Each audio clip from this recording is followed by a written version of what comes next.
Hello and welcome back to our YouTube channel. I am Hasang Bhutia, practicing lawyer, and I am imparting classes for commercial law, HS class 12. So, as you all know, this will be the second class of the Negotiable Instruments Act 1881, and you can see the topic on the board. So now let us begin with the lesson. So today we will discuss about holder and holder in due course.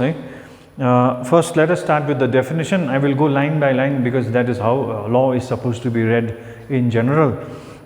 The definition and meaning of holder भन्नाले चाहिँ हामीले के बुझ्छौँ भन्दाखेरि यो चाहिँ section 8 of the negotiable instruments act 1881 मा हालेको छ है र के भन्दा रहेछ भन्दाखेरि the holder of a promissory note bill of exchange or cheque means any person entitled in his own name to the possession thereof भन्दैछ। अब अस्ति हामीले के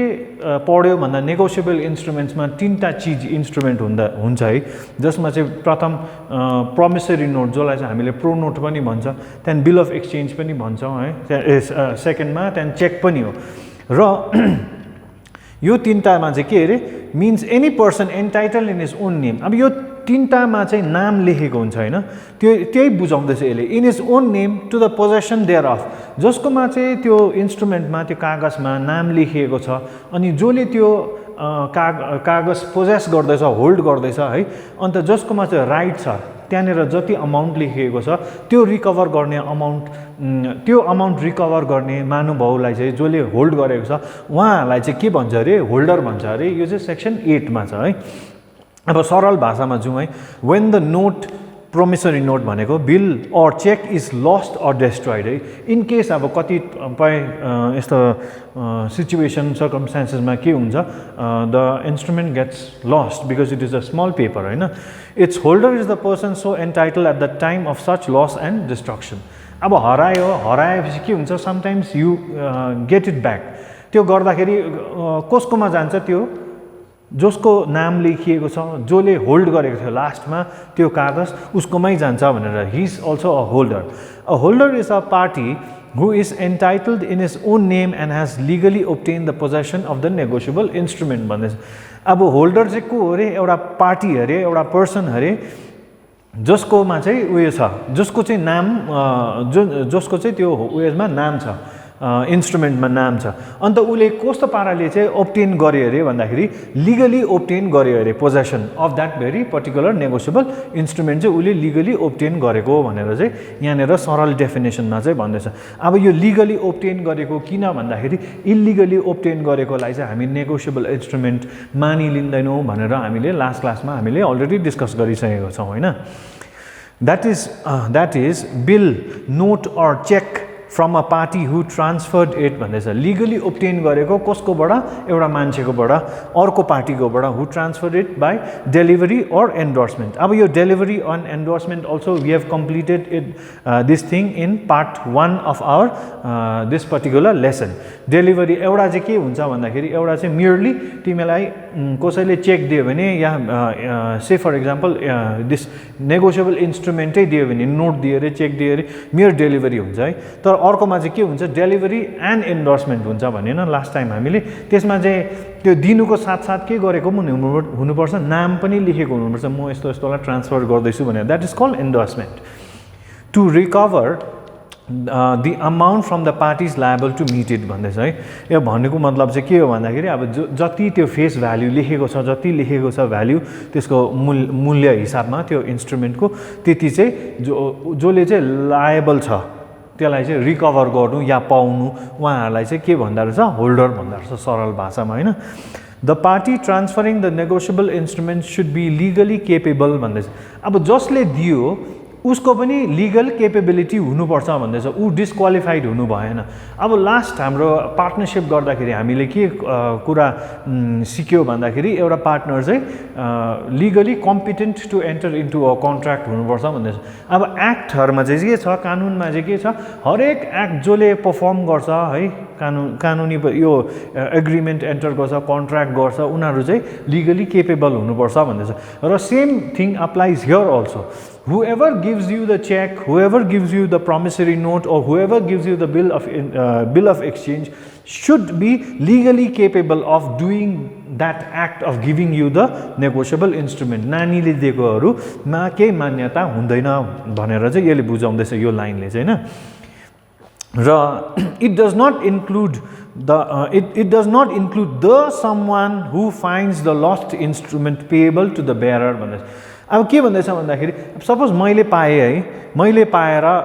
it does not include someone who finds the lost instrument payable to bearer अब कसैलाई दिनुपर्ने थियो है कसैलाई दिनुपर्ने थियो त्यो दियो इन्स्ट्रुमेन्ट है अब मिस्टर ए कोमा गयो त्यो इन्स्ट्रुमेन्ट उले बेयर हो नि त उले बेयर गरिरहेको छ नि त हैन तर यहाँ के भयो उसकोबाट हरायो उसकोबाट के गर्यो उसकोबाट हरायो या उसकोबाट कसैले चोरेर लग्यो हैन and the one who is wrongful possession अब चोरेर लग्यो उसकोबाट आइदर हरायो अर उसकोबाट चोरेर लग्यो जुन चाहिँ नेगोसिएबल इन्स्ट्रुमेन्ट्स त्यो नेक्स्ट पर्सनलाई चाहिँ जसले लान्दैछ उलाई चाहिँ होल्डर चाहिँ मानिँदैन भनेर चाहिँ यो लाइनले चाहिँ बुझाउँदैछ now let us go on to now this is holder अब होल्डर हामीले पढ्यो हैन अब होल्डर इन ड्यू कोर्स चाहिँ के रहेछ भन्दाखेरि let's come to the next section अघि 8 मा आएको थियो अब हामी 9 मा जान्दै छौं है holder in due course means any person who for consideration यो याद राख्नु ल who for consideration became the possessor of a promissory note bill of exchange or check if payable to bearer or to the payee or endorsee thereof if payable to order भन्नुको मतलब चाहिँ के हो भन्दाखेरि यहाँ जुम फेरि holder in due कोर्समा है के गर्दा छ होल्डर इन ड्यू कोर्सले चाहिँ any person who for consideration became the possessor अब होल्डर इन अघि हामीले यो फर कन्सिडरेसन भन्ने चीज वर्ड हामीले डिस्कस गरेनौं अबभ सेक्सन 8 मा किन भन्दाखेरि यहाँनेर this is another criteria as to how you become a holder in due course holder in due course हुनुको लागि के गर्नुपर्छ एउटा कन्सिडरेसन तिरेको हुनुपर्छ तिमीलाई फ्रीमा आमा बाबाले चेक दिएको छ या बर्थडे गिफ्टमा तिमीलाई पैसा दियो पैसाको रूपमा तिमीलाई चेक दियो ला डिपोजिट गर भनेर तर त्यस्तोलाई चाहिँ हामी चाहिँ त्यो गिफ्ट पाएको होल्डर हुन्छ तर यहाँनेर होल्डर इन ड्यू कोर्स चाहिँ हामी हुँदैनौं पाउनु त त्यही चेक पाएको नि त तर हामीले के गर्यौं त्यो चाहिँ हाम्रो it does not त्यो गिफ्ट चाहिँ के हुन्छ भन्दाखेरि it does not consist of any consideration अब त्यो त हामीलाई फ्री गिफ्ट दिएको नि हामीले केही उयो दिनु परेको छैन नि we don't have to pay a price अब कन्सिडरेसन भनेको पनि प्राइस पेड हो नि त हैन र होल्डर इन ड्यू कोर्स हुनुको लागि सर्वप्रथम के हुनुपर्ने रहेछ भन्दाखेरि हामीले कन्सिडरेसन पे गरेको हुनुपर्छ हैन who for consideration became the possessor consideration तिरेर प्राइस तिरेर चाहिँ हामी त्यो नेगोशिएबल इन्स्ट्रुमेन्ट्स को चाहिँ हामी होल्डर हुँदा रहेछ हैन promise bill of exchange if payable to bearer अब इफ पेएबल टु बेयरर भनेको चाहिँ के हो भन्दाखेरि जसले बेयर गर्छ उले नै त्यो त्यसको उयो मूल्य त्यहाँनेर जति लेखेको छ उले नै पाउँछ भनेर त्यो अस्ति हामीले डिस्कस गर्यो यो अलिकति रिक्याप गरेको मात्रै हो इफ पेएबल टु बेयरर भने or to the pay भन्नाले हामी के बुझ्छौं भन्दा जसको नाम लेखिएको छ जसको हक छ त्यो पैसा पाउने or endorsee भनेको चाहिँ जसको फेभरमा हामीले एन्डोर्स गर्दियो या मेरोमा एउटा बिल छ मैले हैन मलाई चाहिँदैन यो तिमीलाई देऊ न भनेर तिम्रो नाम लेखिदियो भने त्यो चाहिँ को भयो एन्डोर्सी भयो thereof if payable to order or अब एन्डोर्सीले अब कसैलाई दियो उले पनि फेरि फर्दर पास अन गर्न सक्छ त्यो यसले चाहिँ त्यो बुझाउँछ इफ पेएबल टु अर्डर भनेर अब कसलाई अर्डर दियो अब पे गर्नु हैन further before the amount mentioned in it became payable and without having sufficient यहाँसम्म गरौँ पहिला है and before the amount mentioned in it became payable अब होल्डर इन ड्यू कोर्स चाहिँ कस्तो खाले मान्छे अरे भन्दाखेरि जसको हातमा चाहिँ promissory note I mean negotiable instrument छ उले चाहिँ एउटा कन्सिडरेसन प्राइस तिरिसकेर चाहिँ he has that instrument or that paper in his hand हैन or bill of exchange promissory note cheque अन्त त्यो चाहिँ के अरे if payable to the bearer or the payee or endorsee thereof if payable to order further before the amount mention it became payable अब त्यो expire हुनु भएन नि त जस्तै अस्ति हामीले कुरा गर्यो चेकको भ्यालिडिटी 3 महिना भएको छ भनेर हामीले कुरा गर्यो हैन त्यस्तै पाराले एउटा प्रोमिसरी नोटमा म यति तारिख भित्रमा तिर्छु भनेर यहाँ बिल अफ एक्सचेन्जमा यति तारिख भित्र तिर्नुपर्छ भनेर छ भने त्यो तारिख काटेर गयौं के हुन्छ त्यो इन्स्ट्रुमेन्ट ल्याप्स भएर जान्छ so that is what is meant by this without that is what is meant by mention in it became payable भन्दैछ यो चाहिँ डेट एउटा दिएको होइन now moving further and without having sufficient cause to believe that any defect existed in the title of the person from whom he derived his title. अब यहाँ चाहिँ के हुन्छ भन्दाखेरि मेरोमा एउटा इन्स्ट्रुमेन्ट छ तिमीलाई मैले ट्रान्सफर गर्दैछु or एन्डोर्स गर्दैछु या तिमीलाई डेलिभरी दिँदैछु है यो लाइनले चाहिँ के बुझाउँछ भन्दाखेरि तिमीले जब थाप्छौ त्यति बेला चाहिँ कुनै सङ्कोच हुनु भएन भन्दैछ there should be no doubt in your mind that I had that instrument in a bad kind of way. मैले चोरेको हुनु भएन मैले कसैलाई छल कपट गरेर ल्याएको हुनु भएन त्यो चाहिँ तिम्रोमा बिलिफ हुनु भएन if you receive that instrument with the knowledge that I had stolen it from somebody else and I'm giving it to you त्यसमा चाहिँ के भयो you will not become a holder in due course because you knew कि मैले चाहिँ त्यो instrument छल कपट गरेर फ्रड गरेर चोरेर ल्याएको भनेर चाहिँ you knew that is what is meant by when I say and without having sufficient cause to believe that any defect existed in the title of the person from whom he derived his title. Defect छ नि त टाइटलमा मेरो मैले त चोरेर ल्याएको instrument हो नि त त्यो चेक चोरेर ल्याएको प्रमिसरी नोट चोरेर ल्याएको हो नि त so I am not the actual owner that is why I have the defect in the title of the property. Now, a holder in due course is also a holder who acquires the negotiable instrument in good faith for consideration. अब हामीले के थियो मैले त चोरेर ल्याएको त्यो instrument त मैले कन्सिडरेसन पे गरेँ प्राइस कन्सिडरेसन प्राइस पे गरेँ मैले कुनै प्राइसै पे गरेन so the main important thing of what we read to be qualified as a holder in due course is that we have to pay consideration possess गर्नुको लागि तर यहाँ के भयो चोरेर ल्यायो I haven't paid consideration that is why I am not considered as a holder in due course है good faith पनि छैन त्यहाँ अघि हामीले डिस्कस कन्सिडरेसन पनि absent before it becomes due for payment and without any idea of defective title of the party who transfer the instrument to him this we already discuss so यो भएको खण्डमा चाहिँ यसलाई हामीले चाहिँ होल्डर इन ड्यू कोर्स घोषित गर्दैनौँ भनेर भन्दैछ होइन अब when the instrument is payable to bearer अब जसले होल्ड गर्यो उसलाई पे गर्नुपर्छ भन्दैछ अब कतिवटा एक्सप्लिसिटली भनेको हुन्छ है नामले नै नाम तोकिएर नै उसलाई मात्रै पे हुन्छ है कतिवटा चाहिँ के हुन्छ जसले होल्ड गर्यो त्यसमा नाम हुँदैन जसले होल्ड गर्यो उसलाई नै पे गर्छ त्यस्तो खाले जसले होल्ड गर्यो उसलाई नै पे गर्ने चाहिँ के हो बेयरर हो हैन When the instrument is payable to bearer, holder in due course refers to any person who becomes its possessor for value. बुझ्यो यसमा चाहिँ कन्सिडरेसन हुनु पर्यो जसले कन्सिडरेसन प्राइस पे गरेको छ उ चाहिँ के हुन्छ त्यहाँनेर इन्स्ट्रुमेन्ट पेएबल टु बेयरर हुन्छ होल्डर इन ड्यू कोर्स हुन्छ before the amount becomes due expire हुनु भएन त्यो instrument On the other hand, when the instrument is payable to order, अब कोही के भयो मेरोमा छ मैले एउटा एन्डोर्समेन्ट गरेर लेखिदिए फलानालाई दिनु भनेर हैन उलाई चाहिँ के भन्छ payable to order holder in due course may mean अब यस्तो खण्डमा चाहिँ होल्डर इन ड्यू कोर्स भन्नाले चाहिँ के बुझ्छ भन्दाखेरि any person who became endorsee of payee endorsee of payee भनेको फेरि जसको हक बन्छ त्यो त्यहाँबाट पैसा डिराइभ गर्ने of the negotiable instrument before it matures अब अर्डरलाई अघि त के थियो बेयरर जसले पाए जसकोमा छ उसले नै त्यसलाई एनक्यास गर्नु सक्छ यहाँ तर पेएबल टु अर्डरमा कसको छ कसको नाममा छ उसले नै एनक्यास गर्नु सक्छ भनेर भन्दैछ तर both with the condition that before it matures Further, in both the cases, the holder in both the cases, he must acquire the instrument without any notice to believe that there is a defect in the title of the person who negotiated it. We have just discussed this in the above paragraph. कि holder in due course, है त्यो bearer payable to bearer छ भने or payable to the order छ भने दुईटै कन्डिसनमा के हुँदा रहेछ भन्दाखेरि दुईटै कन्डिसनमा गुड फेथमा without the knowledge of that I have the defect in title त्यो हुनुपर्ने भन्ने चाहिँ यहाँनिर इम्पोर्टेन्ट कन्डिसन चाहिँ त्यसले बुझाउँदैछ यहाँनिर अब let us move on to the differences between holder and holder in due course है यसमा त अब हामीले त्यो डेफिनेसनमै पढिहाल्यो 8 र 9 को अलिकति डेफिनेसन पढ्दाखेरि हामीले छुट्याउन सकिहाल्यौँ a person who legally obtains the negotiable instrument with his name entitled on it यो ठिक छ नाम लेखेको हुन्छ to receive the payment from the parties liable कसले तिर्नु पर्ने हो हैन is called a holder of a negotiable instrument. This is plain and simple.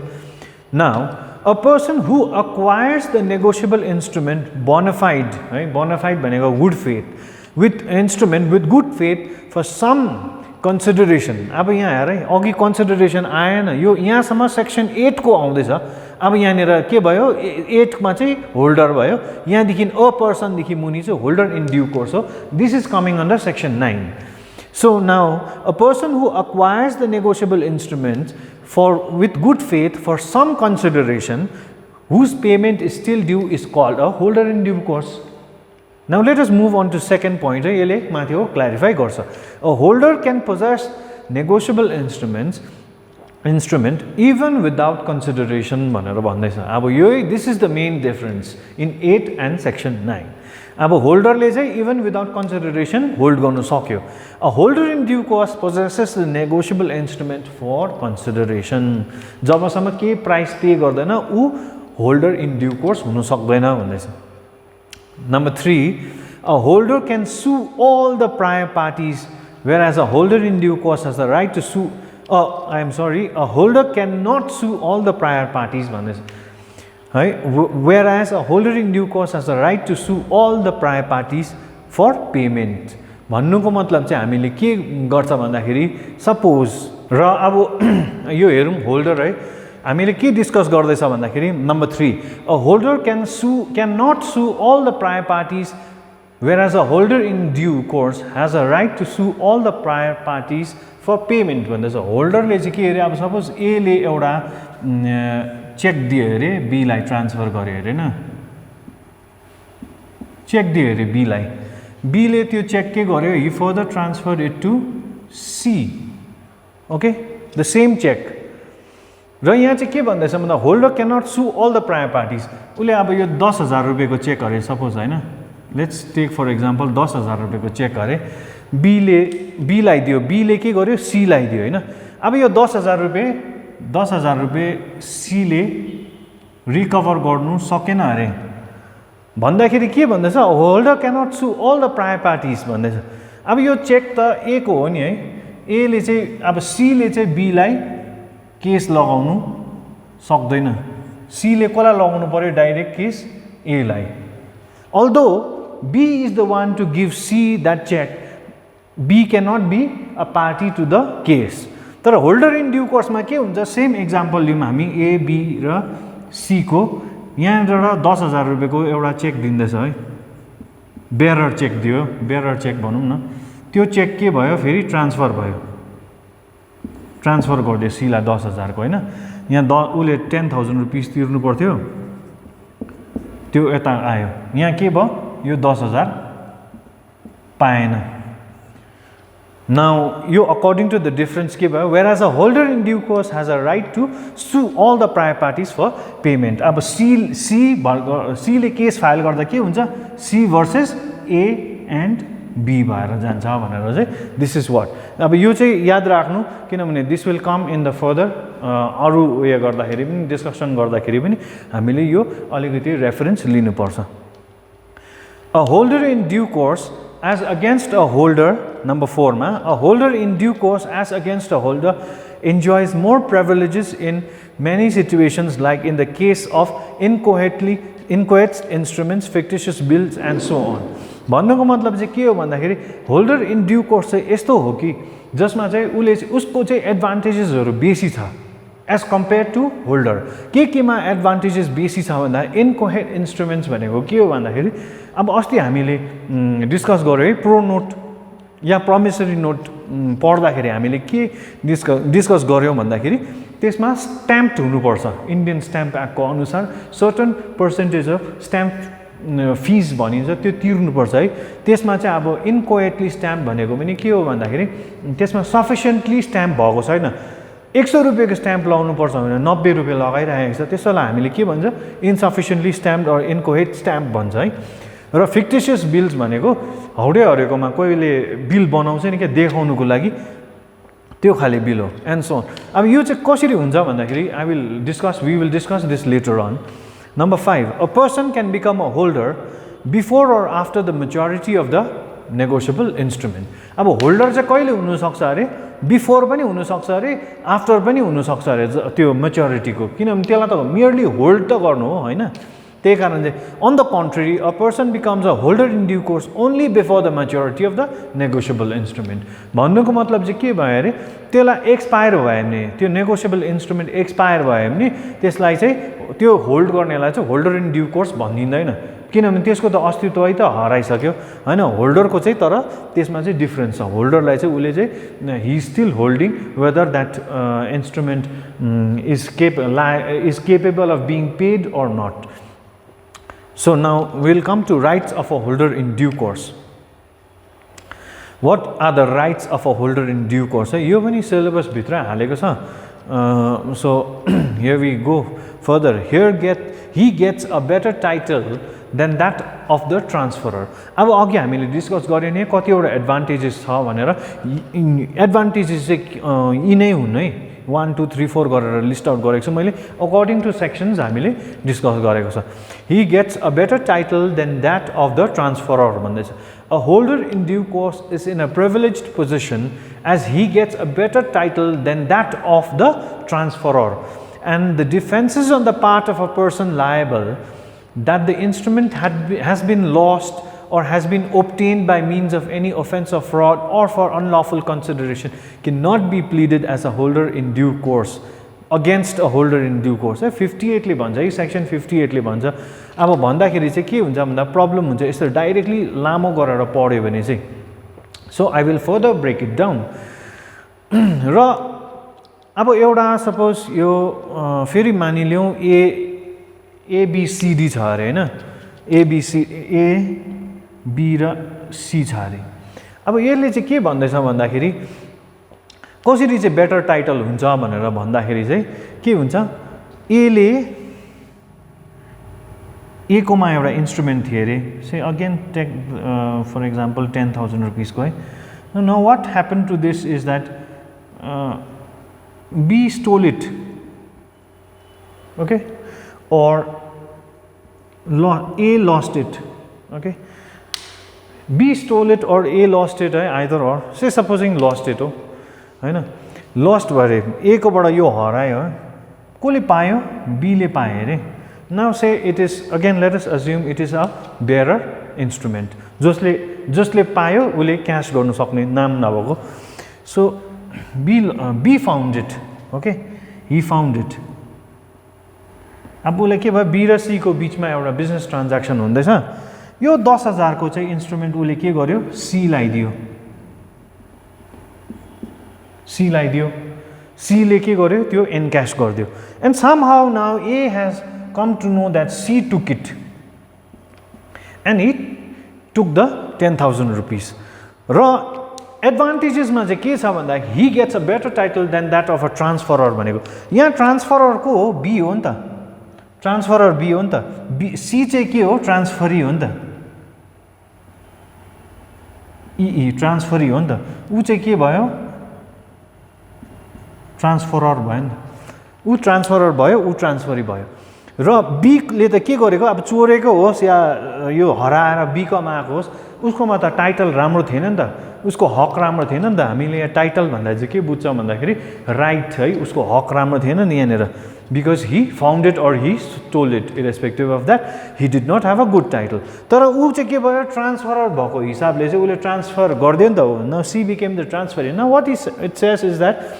he gets a better title than that of a transferor भन्दैछ। This is the holder in due course. Now के भयो, C ले त एउटा राम्रो instrument पायो नि according to this.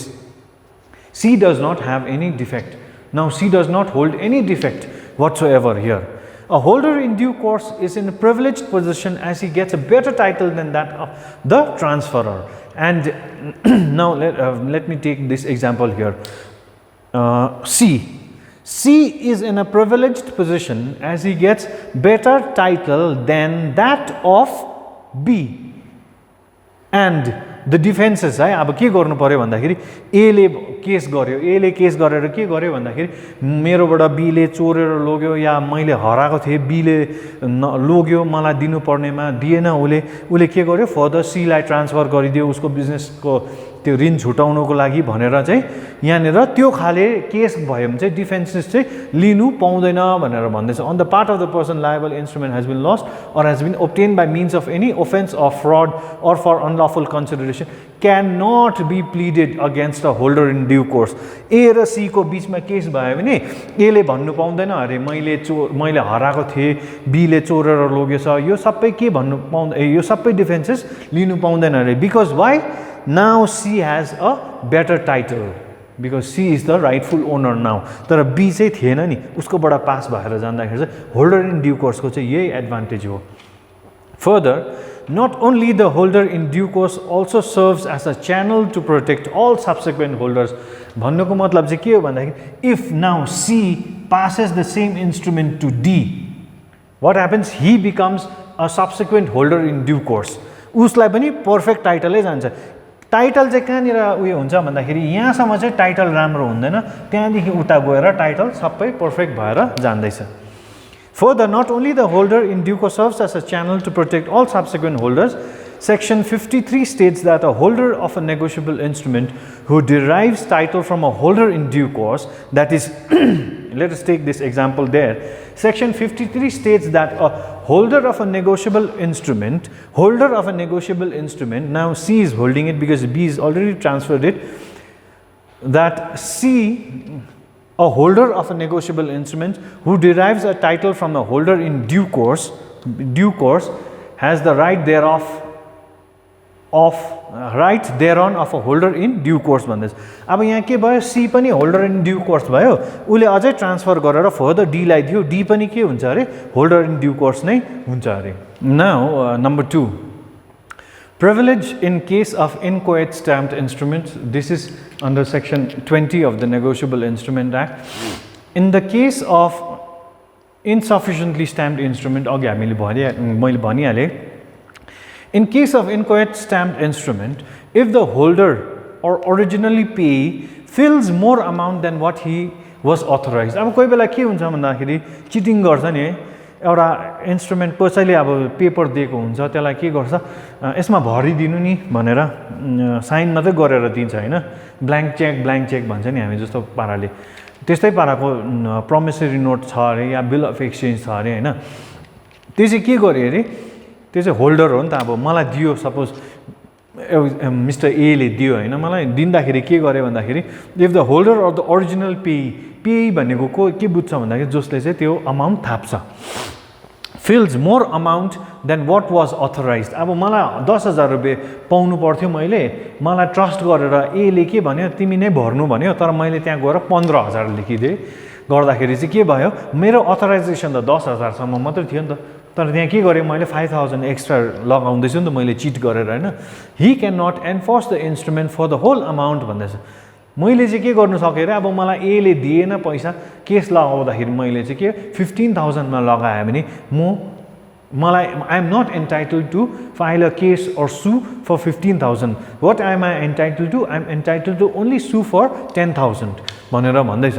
if such an instrument is transferred to a holder in due course. अब यहाँ हेरौँ है यहाँ के भन्दैछ भन्दाखेरि if such an instrument है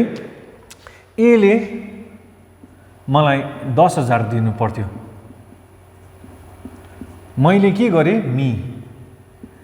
यहाँनेर 15 लगाइदिए मैले चिट गरेर now there is Mr. B okay now according to this I am the holder है होल्डर भएन म he can if such an instrument is transferred to a holder in due course now he becomes a holder in due course B. If such an instrument is transferred to a holder in due course, he can claim the whole of the amount so entered, provided that the amount is covered by the stamp affixed thereon. Now what happens? 15,000 उले गर्न सक्यो तर मैले case file गर्दाखेरि I will be only eligible to file for 10,000 हैन 15,000 मैले पाएन तर यो इन्स्ट्रुमेन्ट के गर्यो now what will happen if B chooses as a holder in due course to become a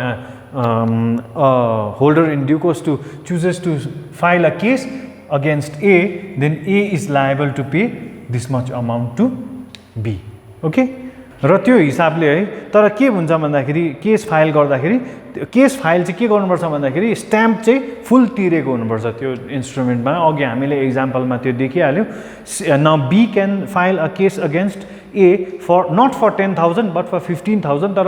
5,000 extra जुन चाहिँ छ त्यसको पनि गभर्नमेन्टलाई चाहिँ स्ट्याम्प तिरेको हुनुपर्छ भन्दैछ है liability of prior parties all prior parties to the negotiable instruments, that is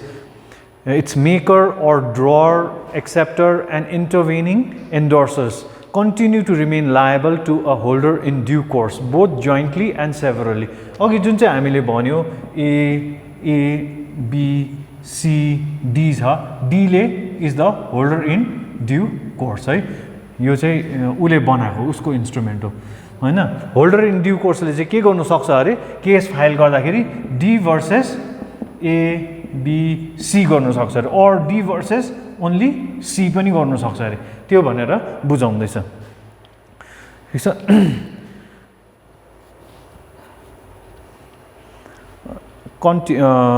that is the holder can that is he can hold any or all the parties liable under the instrument until the instrument is duly satisfied भन्नु चाहिँ जबसम्म पैसा तिर्दैन त्यति बेलासम्म चाहिँ he can file in this way यो चाहिँ हाम्रो section 36 अन्तर्गतमा भेटाइन्छ whereas only preceding party is liable to a succeeding party if succeeding party is only a holder भन्नुको मतलब चाहिँ यहाँ चाहिँ के हुँदा रहेछ अब suppose C is a holder है उलाई होल्डर भनौँ न भन्दाखेरि चाहिँ के हुँदो रहेछ बी र अब उसलाई कसले दिएको उसले दिएको नि त बीले दिएको नि त होइन यो होल्डरको केसमा चाहिँ के हुन्छ यहाँनिर सी भर्सेस बी हुन्छ in case B does not pay that is the difference between this privileges in case of fictitious bill अब अघि मैले भने नि फिक्टिसियस बिल भनेको चाहिँ यस्तो खाले बिल जो चाहिँ नामको लागि निकाल्छ नि कतिवटा ठाउँमा अब के अरे in order to escape paying income tax in order to get rebate यस्तो फिक्टिसियस खाले बिल बनाउँछ नि कतिवटा पेमेन्ट गरेको देखाउँछ त्यो पेमेन्ट गरेको देखाएर आफ्नो गोजीमा पैसा हाल्नेहरू हुन्छ नि त्यसलाई चाहिँ के भन्छ privileges in case of fictitious bill त्यो खाले बिल चाहिँ कहाँ हालेको छ 42 मा चाहिँ एक्सप्लेन गरेको छ अब यहाँ के प्रिभिलेज पाउँछ होल्डर इन ड्यू कोर्सले भन्दाखेरि चाहिँ when a bill of exchange is drawn in a fictitious name and is made payable to the drawer's order भन्दैछ अब के भयो यहाँनिर के भयो भन्दाखेरि सपोज ए ले एउटा बिल बनायो हैन A is the person who is making the bill so he is the drawer उसले बनायो drawer now what is he doing A is directing the bill to be paid to B ठीक छ When a bill of exchange is drawn in a fictitious name and is made payable to the drawer's order, अब यो A भन्ने मान्छे नै छैन रहेछ हैन तर उसले के गर्यो B लाई पे गर्नु भनेर एउटा बिल बनायो कसैले अब A को बिएफमा म A हैन तर मैले A म A हो अन्त मैले डाइरेक्सन दिँदैछु B लाई तिर्नु भनेर हैन payable to the drawer's order where both the drawer and the pay of the bill are fictitious person अब यस्तो मान्छे नै छैन है तर अर्डर चाहिँ जान्दैछ उनीहरूलाई तिर्नु भनेर एकजनाले बनायो अर्कोको नाम लगाएर उसलाई तिर भन्दैछ the bill is said to be fictitious bill है र फिक्टिसियस बिलमा चाहिँ के हुँदो रहेछ भन्दा होल्डर इन ड्यू कोर्समा such a bill is not a good bill होइन त्यो त बिलै होइन नि त किनभने यो मान्छे पनि छैन यो मान्छे पनि एक्जिस्ट गर्दैन तर बिल चाहिँ बनिरहेको छ good bill and can not be enforced at law अब फाइल गर्नु पऱ्यो भने केस फाइल गर्नु पऱ्यो भने कसको अगेन्स्टमा चाहिँ कसलाई फाइल गर्नु हैन तर यहाँ के भन्दैछ but the acceptor of such a bill is liable to a holder in due course भन्नुको मतलब चाहिँ ए ले बनायो